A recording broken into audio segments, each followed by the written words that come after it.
Ladies and gentlemen of the press, we welcome all of you here today for this an important press conference.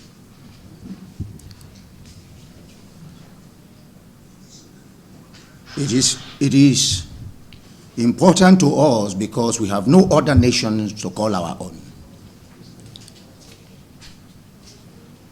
Nigeria,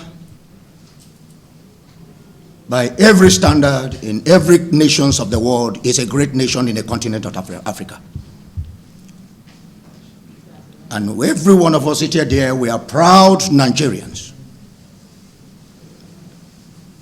And we will do everything within our capacity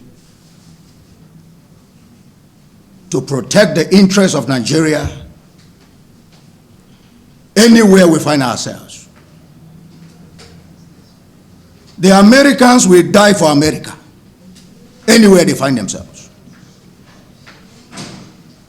So we ought to do the same thing as Nigerians. Having said this, ladies and gentlemen of the press, we as civil society groups, we have come together to give us this address today.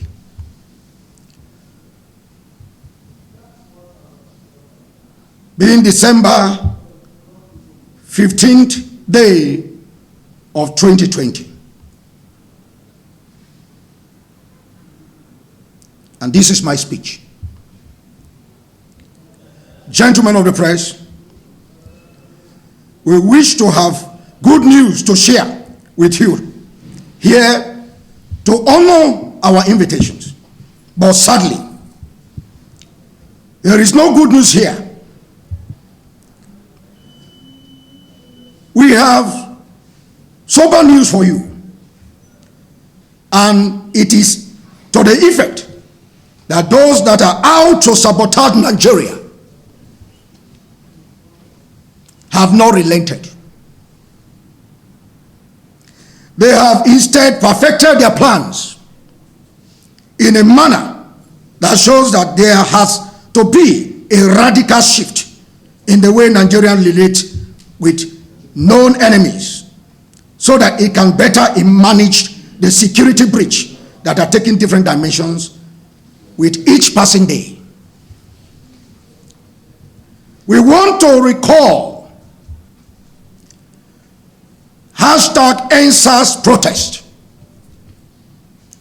The sheer scales of violence inflicted on Nigeria by those protests and the seeming inability of the military service with their other counterparts to respond.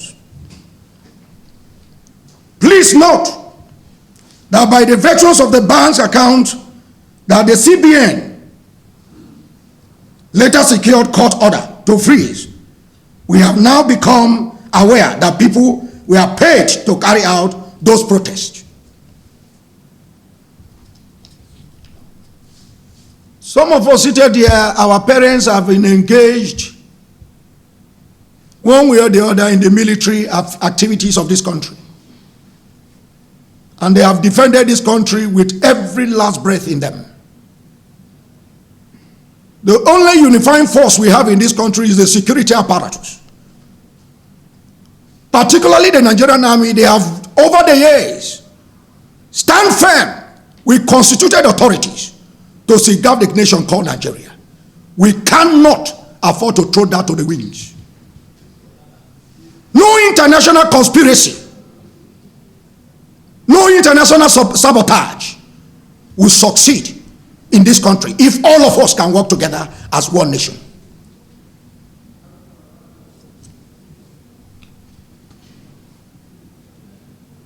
In achieving this, all stops were pulled as these NGOs even connived non-terrorist organizations like the indigenous people of Biafra, IPOB, and the Islamic movement in Nigeria with the toga of respectability. It is therefore not surprising that the prosecutor of the International Criminal Court has joined the chorus of this executing these false flag operations. The ICC has recently declared that it plans to investigate the Nigerian military for a wide range of human rights violations, even though it made clear that the military was now nowhere near the crimes committed by Boko Haram. It nonetheless decided to work with partners who focus on the military and blew the accusation out of proportion. The reality is that the ICC has proven itself to be an organization that has tied itself to the hems of international Amnesty International, and the interest is present globally and here in Nigeria. These organizations have recruited, trained and empowered actors and discredited military personnel with their face covered. Their objective is to present damaging reports against the armed forces of the Federal Republic of Nigeria. The media arms of this cartel is on standby to manipulate public perceptions of any resulting investigation. CNN, Sahara reporters are waiting in the wings to run negative coverage of same. Gentlemen of the press, we therefore find it pertinent to expose Amnesty International and Transparency International and show the world their true colors. We demand to know from these two organizations why they are sponsoring covert operations against the institutions of the Nigerian state. We want to know their motives in the country. Gentlemen of the press, we are gathered here today to let the whole world know what happened in Arab Springs will not repeat itself in this country. If we allow it to repeat itself in this country, we will not have a nation. So we urge you out there, all Nigerians, wherever you may be, either Hausa, Yoruba, Igbo, we are one Nigeria. We need to protect this nation and protect it with everything we have.